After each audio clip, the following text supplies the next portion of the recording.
नमस्कार. माझं नाव नंदकिशोर मुकुंद सरनोबत.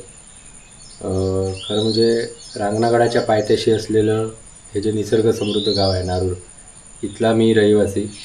आणि बरेच जे तरुण जसे बाहेर जात आहेत तसेच मी पण कामानिमित्त मुंबई वगैरे त्या साईडला होतो. आणि गावाची ओढ जास्त होती मला. आणि इथले उत्सव, इथल्या परंपरा, त्याचं एक वेगळंच ॲट्रॅक्शन होतं. त्याच्यामुळे इकडे यावंसं वाटायला लागलं मला.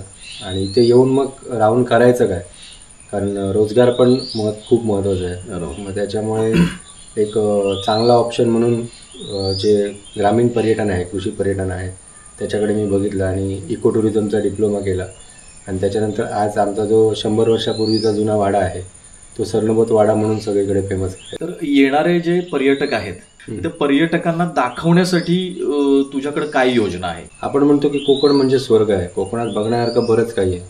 म्हणजे कोकण म्हणजे फक्त समुद्रकिनारा नाही आहे, तर आतली जी गावं आहेत किंवा इथले जे डोंगर आहेत, सह्याद्री पट्टा पर्वतरांग जी आहे, त्याच्यामध्ये बऱ्याच गोष्टी आपण दाखवू शकतो.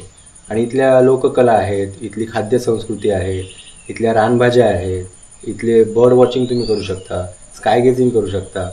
अशा बऱ्याच गोष्टी आहेत ज्या आपण पर्यटकांना दाखवू शकतो. पण हे सगळं करत असताना तुझ्या घरातून कसा सपोर्ट तुला मिळाला? नक्कीच घरच्यांचा सपोर्ट पण खूप महत्त्वाचा असतो आणि आता मला तो मिळतोय. पण अगोदर काहीशी परिस्थिती वेगळी होती, कारण इथली जी मेंटॅलिटी आहे लोकांची ती थोडी वेगळी आहे.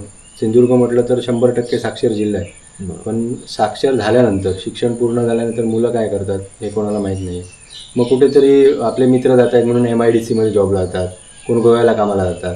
ते करण्याच्या व्यतिरिक्त एक व्यवसाय म्हणून जर चांगला पर्याय आपण निवडला, म्हणजे गावातच राहून जर एखादी रोजगार निर्मिती करता आली तर खूप चांगली गोष्ट ही होऊ शकते.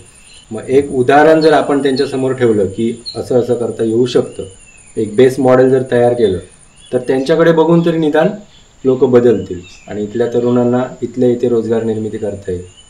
जसं तू आता सांगितलंस की तरुणांनी रोजगारासाठी बाहेर न जाता इथंच थांबावं, तर त्या दृष्टीनं तुमचे काही प्रयत्न सुरू आहेत का? नक्की, तसे आमचे प्रयत्न चालू आहेत.